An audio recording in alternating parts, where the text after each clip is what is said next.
रात के 2 बज रहे थे और विराट मेघालय और असम बॉर्डर के बीच पड़ने वाली किश्नोई नदी पार कर रहा था। दूर दूर तक अंधेरा छाया हुआ था।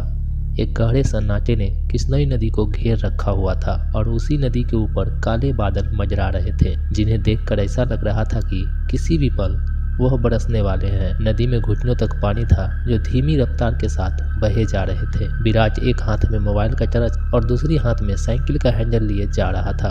विराट पैदल पैदल मोबाइल के टॉर्च की रोशनी के सहारे नदी पार कर ही रहा था, तभी उसका मोबाइल बजने लग जाता है। विराट फोन उठाते हुए कहता है, हाँ वंदना बोलो। मोबाइल के अंदर से एक औरत की आवाज़ सुनाई देती है। कहाँ तक पहुँचे जी आप?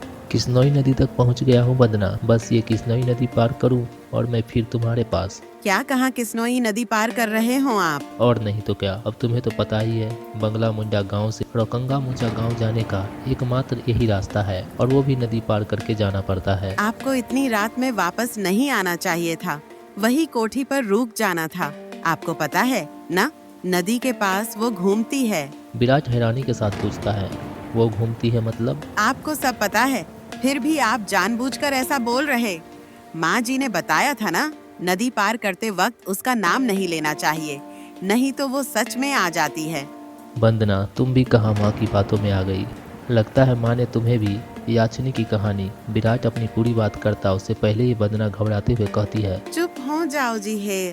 काली माता मेरे पति की रक्षा करना और अनजाने में कोई गलती हुई हो तो माफ कर देना। अब से इनका नाम नहीं लेंगे। विराट हंसते हुए कहता है, क्या वंदना तुम भी? ये आचनी वाचनी कुछ नहीं होती, समझी तुम? ये सब बस मनगढ़ंत बातें हैं जो गांव वाले ने बनाई है और कुछ नहीं। आप नहीं मानते तो मत मानिए, पर मैं तो मानती हूँ। आप ना जल्दी से आ जाइए। हाँ वंदना, आ रहा हूँ, बस ये नदी पार कर लूँ पहले। अच्छा मैं रखती हूँ। अरे ऐसे कैसे? तुम्हें नहीं लगता तुम कुछ भूल रही हो? मैं भूल रही हूँ? क्या भूल रही हूँ मैं? याचनी के बारे में याद रख सकती हो, लेकिन ये याद नहीं रख सकती कि आज हमारी शादी की सालगिरह है। गलती हो गई जी, माफ कीजिएगा। आपके फिक्र में मैं भूल ही गई थी। विराट मुंह बनाते हुए कहता है, अब भूल गई तो इसकी सजा तो मिलेगी तुम्हें। सजा के लिए तैयार रहना। वंदना प्यार से पूछती है, अच्छा तो क्या सजा देंगे आप? तुम्हारी सजा यह है कि तुम्हें आज रात भर जागना पड़ेगा। वंदना शर्मा जाती है और शर्माते हुए कहती है, आप भी ना कैसी कैसी बात करते हैं। ठीक है, आ जाइए, जल्दी आना, मैं इंतजार कर रही हूँ आपका। वंदना फोन कट कर देती है और विराट वापस से नदी पार करने लग जाता है। अभी विराट ने 1-2 कदम आगे ही बजाए थे, तभी उसको पायल बजने की आवाज़ सुनाई देती है। विराट को लगता है कि उसके पीछे कोई लड़की भागते हुए निकली हो। पायल की आवाज़ सुनकर विराट जहाँ पर था वहीं रुक जाता है और पीछे मुड़कर देखने लग जाता है। जब वो पीछे मुड़ता है तो सिवाय अंधेरे के और कुछ नहीं दिखाई देता है। उसके पीछे कोई नहीं था। ये वंदना भी न याचनी के नाम लेकर मेरे मन में उसका वहम डाल दिया है और वही वहम डरा रहा है अब मुझे। और वैसे भी मैं तो खुद याचनी से मिलना चाहता हूँ। बड़े चर्चे सुने हैं उसका, सुना है बहुत खूबसूरत है। इतना कहकर विराट वापस से आगे बढ़ने लग जाता है। विराट मुश्किल से 1-2 कदम आगे चला ही था, तभी उसे नदी के किनारे पर एक काला साया दिखाई देने लग जाता है। उस काले साये को देखकर विराट के कदम अपने आप थम जाते हैं। साये को देखकर ऐसा लग रहा था कि जैसे वो विराट का ही इंतजार कर रहा था। काले साये के पास से पायल बजने की आवाज और चमेली की फूल की खुशबू आ रही थी। विराट के हाथ पैर कपकपाने लग गए थे। विराट डरते हुए कहता है, कहीं वंदना की बात सच तो नहीं, ये याचनी तो नहीं। विराट उस साये को देखकर इतना डर गया था कि उसे पूरा चेहरा पसीने से लथपथ हो गया था। विराट के हाथ पैर ठंडे पड़ गए थे। उसका दिल जोरों से धड़कने लग गया था।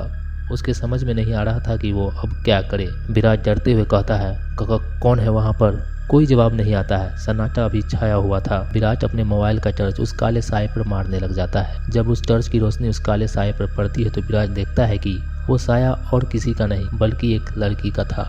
नदी के किनारे पर बहुत ही खूबसूरत लड़की खड़ी थी, जिसकी उम्र करीब 24 साल और लंबाई 5 फीट 2 इंच थी। उसकी लंबी सी गर्दन, गुलाबी होंठ, बाल खुले हुए जो उसके कमर तक आते थे, उसका गोरा बदन और उसी गोरे बदन पर उसकी काली साड़ी पहन रखी थी। वो लड़की किसी अप्सरा से कम नहीं लग रही थी।